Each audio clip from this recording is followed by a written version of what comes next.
ក្មេងស្រីនោះបានឲ្យក្រណាត់ត្រចេញហើយត្រូវបានចងភ្ជាប់គ្នាដើម្បីបង្កើតជាហើយបន្ទាប់មកនាងក៏ប្រញាប់ប្រញាល់ទៅយកហើយចងខ្សែពួរគាត់ឈរលើបងហើយមើលម្ដងទៀតបន្ទាប់ពីនាងមិនត្រូវបានគេកត់សម្គាល់បានដល់លើខ្សែពួរភ្លាមនាងបានដួលរលំហើយមូលហេតុដែលនាងប្រថុយប្រឋានបែបនេះគឺគេក៏ត្រូវរត់គេចពីផ្ទះរបស់ពួកគេទាំងអស់ដែរដោយសារតែនាងបានរកឃើញបងប្រុសរបស់នាងដោយចៃនិងបងថ្លៃស្រីកំពុងរៀបចំដំណើរការចង់ឲ្យនាងស្លាប់អត្តសញ្ញាណពិតរបស់ក្មេងស្រីបុរសដែលត្រូវបានសួរចម្លើយទើបតែត្រឡប់របស់ស្រីដែលមានជីវិតបំផុតឪពុកម្ដាយរបស់នាងប្រតិបត្តិបានស្វាគមន៍នាងជាមួយត្រឡប់មកផ្ទះវិញបន្ទាប់ពីបញ្ចប់ការសិក្សាបងប្រុសរបស់នាងនឹងនាងជាខ្លាស្រីម្នាក់ហើយក៏បាននិយាយថាពួកគេនឹងទៅក្នុងរយៈពេល2ថ្ងៃ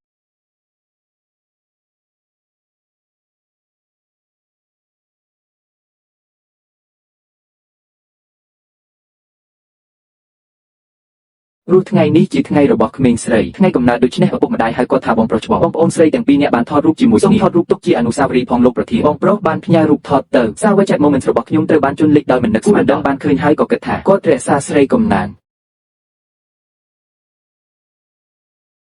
ម្យ៉ាងវិញទៀតគូស្វាមីភរិយាដែលមានជាគេសាទរគូកំណើតរបស់ក្មេងស្រីពួកគេមិនត្រឹមតែរៀបចំយ៉ាងល្អិតល្អន់ខ្ញុំបានរៀបចំដោយមួយហើយក៏បានផ្ដល់សារភាពធនដករបស់ក្រុមហ៊ុននាងបានឲ្យវាទៅគាត់ហើយពេលឃើញឈុតនេះជាអ្នកបងប្រុសកៃមិនអាចទប់អារម្មណ៍បានទេការច្រណែននាំឲ្យមានការចំអកនិងការនិយាយបញ្ឆោតបានអូនត្អែថាឪពុកម្ដាយរបស់គាត់មានហើយអ្នកពិតជាលំអៀងណាស់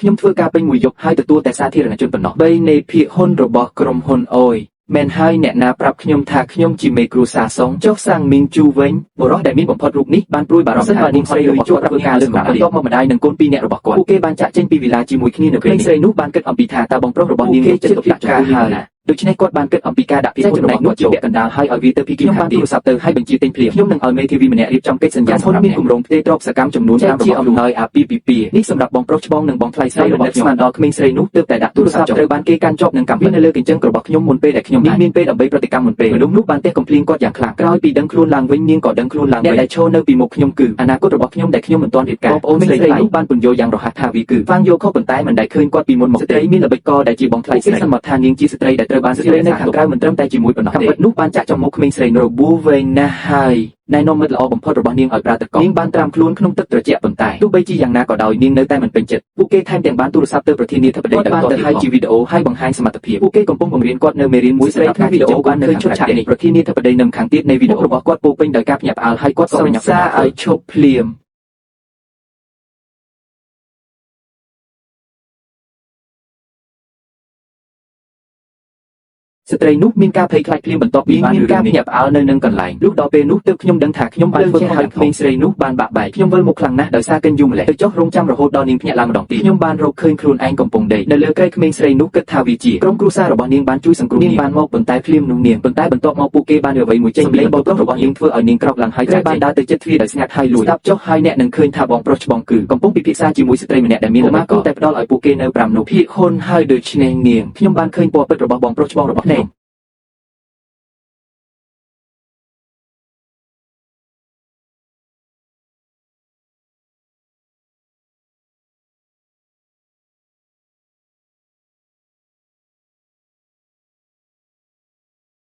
បន្ទាប់មកក្មេងស្រីនោះបានដឹងថានោះជាបងប្រុសរបស់ធម្មតាអ្នកដែលខ្លួនគាត់ផ្ទាល់ការលួងលោមទាំងអស់គឺคล้ายៗឪពុកម្ដាយតាមពិតទៅសេចក្តីសប្បុរសមួយផ្លែតរបស់គាត់ការចិញ្ចឹមកូនដែលមិនចេះដឹងគុណបែបនេះពិតជាប៉ុន្តែបន្ទាប់មកក្មេងស្រីនោះបានចៃដន្យវាបានទាត់ជណ្ដើរហើយបង្កើតសម្លេងមួយដូច្នេះនាងគ្មានជំរឿអ្វីក្រៅពីត្រូវប្រញាប់ត្រឡប់ទៅបន្ទប់របស់គាត់វិញហើយធ្វើពុតជាដេកប្រុសច្បងនិងស្ត្រីមានល្បិចក៏បានឃើញនាងគាត់ចុះបន្ទាប់ពីគាត់មិនទាន់ភ្ញាក់ដោយមានការប្រុងប្រយ័ត្នគាត់បានងាកចេញហើយចាក់ចេញយ៉ាងមិនដែលស្រមៃថានៅពេលនោះទេយើងបានចំណាយពេលជាង20ឆ្នាំជាមួយប្រុសច្បងនៅឆ្នាំនោះពិតជានឹងធ្វើវាចង់ដាក់ខ្លួនឯងក្នុងស្ថានភាពដ៏សាហាវប្រសិនបើជាក្មេងស្រីនាងនឹងចាប់ផ្ដើមរករកតាទោះជាយ៉ាងណាក៏ដោយសារនេះត្រូវបានបញ្ជូនបន្តចាប់បានស្ត្រីម្នាក់ដែលមានល្បិចកពាក់ស្ត្រីចិត្តអាក្រក់នោះមិនបាននិយាយអ្វីមួយណាទេត្រូវការផ្ដល់អាហារក្តៅខ្លាំងក្តៅចង់ធ្វើឲ្យនាងមិនដែលមានអារម្មណ៍ឲ្យច្បាប់និយាយដោយខ្លួនឯងនឹកស្មានដល់គូស្វាមីភរិយាដែលមានគេបានប្រញាប់ប្រញាល់ទៅនៅពេលយកកូនស្រីខ្ញុំទៅក្រុមហ៊ុនឃើញដូច្នោះបងប្រុសក៏ប្រញាប់ឡើងទៅផ្នែកខាងមុខបានរារាំងនាងដោយនិយាយថាប្អូនស្រីរបស់នាងទៅធ្វើដំណើរដោយឯកឯងដំណើរកំសាន្តចប់ហើយបន្ទាប់មកគាត់បានណែនាំពួកគេម្ដងហើយមករំខានអីប្អូនស្រីគូស្វាមីភរិយានេះមិនបានរឿងនេះទេពិតជាចង់បែរខ្លួនទៅក្រុមហ៊ុនភ្លាមពួកគេមិនបានដឹងទេថាកូនស្រីដែលមានបន្លែកំពុងរងទុក្ខយ៉ាងខ្លាំ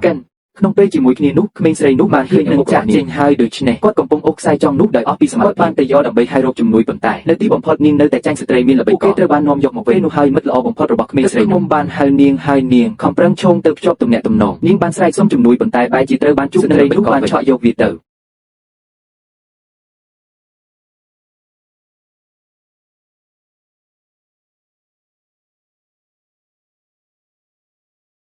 ដូច្នេះស្ត្រីដែលមានល្បិចកលនោះបានបង្កើតដំណើរក្មេងស្រីនោះត្រូវបានចងភ្ជាប់ទៅនឹងក្រែបន្ទាប់មកគាត់បានហៅប្អូនប្រុសរបស់គាត់បានមករកនាងដោយចង់មានកូនជាមួយនាងត្រូវបានចំអិនឲ្យឆ្អិនតាមពីកនោះនាងនឹងមានអាវុធឧបករណ៍ចំណុចទីនឹងលែងខ្លាចការភ្ជាប់យ៉ាងរឹងមាំទៀតហើយជាសំណាងល្អគាត់តែងតែមិនអាចតាក់ទងក្មេងស្រីតាមទូរស័ព្ទល្អបំផុតរបស់ខ្ញុំបានប្រញាប់ប្រញាល់មកធ្វើបានក្មេងស្រីម្នាក់ដែលជាមិត្តល្អបំផុតរបស់នាងប្រញាប់ទៅប្រាប់គម្រោងរបស់គាត់ភ្លាមប្អូនប្រុសរបស់ស្ត្រីនោះត្រូវបានទាញទៅមកឃើញថាពីគីម្ខាងទៀតនៅតែមិនព្រមបោះបង់ចោលមិត្តសម្លាញ់ខ្ញុំទើបតែវីដបស្រាមួយដបប្អូនប្រុសដែលមានល្បិចកលនៅលើក្បាលបន្ទាប់មកពីគីមខាងទៀតបាននិយាយពាក្យសម្ដីអាក្រក់ទាំងនោះរួចពេលដែលបែកខ្លួនចេញទៅខ្ញុំទៀតនឹងលើស្ត្រីរូបនោះទូរស័ព្ទទៅប៉ូលីសភ្លាមស្រាប់តែយូរសម្លេងក្មេងស្រីបានចូលមកក្នុងបន្ទប់ឃើញក្មេងស្រីត្រូវគេធ្វើបាបពីមុនបុរសនោះក៏នៅពីក្រោយគាត់ដែរហើយគាត់ក៏ខ្ញុំបាននិយាយថាពីគីមខាងទៀតនឹងនាយកប្រតិបត្តិទាំងអស់សុទ្ធតែជាក្រុមហ៊ុនព័ទ្ធនាយកបានប្រកាសយ៉ាងម៉ឺងម៉ាត់ថាស្ត្រីនោះខ្ញុំសន្យាថាក្មេងនោះជាប្អូនស្រីរបស់ខ្ញុំអនុញ្ញាតឲ្យនរណាម្នាក់ធ្វើបាបស្ត្រីដែលមានល្បិចកលឈរនៅម្ខាងក៏បានស្រីរងរបួសយ៉ាងធ្ងន់ធ្ងរហើយត្រូវការអនុញ្ញាតឲ្យនាងសម្រាប់ឲ្យបានច្រើនហើយសម្រាប់ទៅវិញទៅមិត្តល្អបំផុតរបស់ខ្ញុំដឹងថាឥឡូវនេះពេលវេលាដ៏ល្អបំផុតដើម្បីជួយសង្គ្រោះក្មេងស្រីគេគ្មានជំរឿអ្វីក្រៅពីស្ដាប់ពីគីមបានទៀតឲ្យចេញហើយភ្លាមនោះបន្ទាប់ពីមិត្តល្អបំផុតរបស់នាងចាក់ចេញទៅបងប្រុសផងបានបើកពាក្យសម្ដីដោយនិយាយថាស្ត្រីដែលមានល្បិចកលក្មេងស្រីឈប់វាជារឿងរញ៉េញ៉ៃមួយ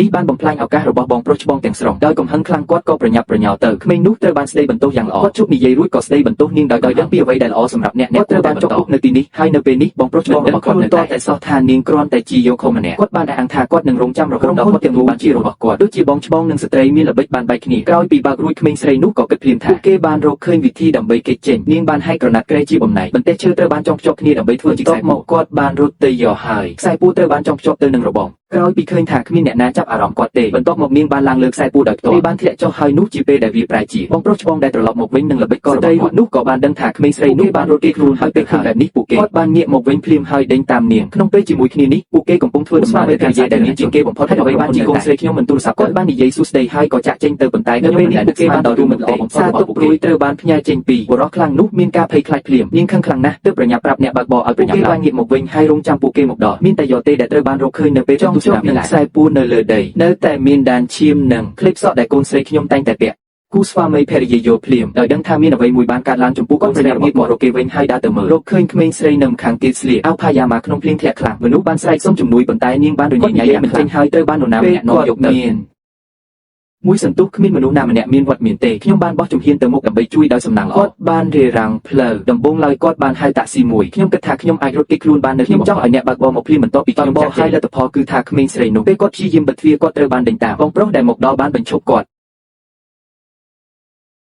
ក្មេងស្រីនោះដែលមានវ័យកាន់តែចាស់ទៅបានប្រញាប់បានហៅរកជំនួយហើយចង់អូលីមើលតែពីការពីរឿងនោះតែដកចេញនាងបានបង្ហោះរូបថតមួយសន្លឹកដោយអានស្រីរបស់នាងហើយក៏ជាខ្លួននាងផងតែនិយាយថានាងមានជំងឺផ្លូវចិត្តនិងអ្នកបានអស់ស្លាប់ដោយមានបំណងបង្កគ្រោះថ្នាក់បន្ទាប់មកសេះបានរុញក្មេងស្រីនោះចូលចេញទៅប្រាប់បងប្រុសរបស់អ្នកឲ្យនាំមនុស្សនោះទៅជាមួយគាត់ស្រីនោះព្យាយាមយ៉ាងខ្លាំងរំដោះខ្លួនចេញពីការរឹតបន្តឹងប៉ុន្តែទីបំផុតខ្លាចបានឲ្យអ្នកណាម្នាក់ហៅនាងថ្នាំមួយកេងចាក់ចូល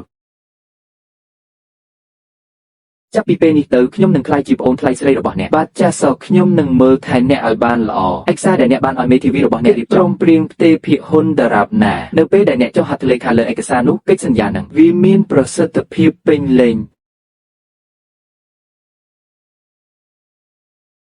ដោយឃើញថាប្អូនស្រីរបស់នាងបដិសេធទាំងស្រុងបន្ទាប់ពីចុះហត្ថលេខារួចបងប្រុសបានចាប់ដៃក្មេងស្រីនោះចាប់ដើមគូដោយចលនាសរសេរឈ្មោះរបស់អ្នកនៅទីនេះជាសំណាងល្អពីនៅទីរបស់ក្មេងស្រីនៅគ្រាដ៏សំខាន់ម្ដាយបានមកដល់ទាន់ពេលវេលាសំឡេងនោះបានបញ្ឈប់ពួកគេ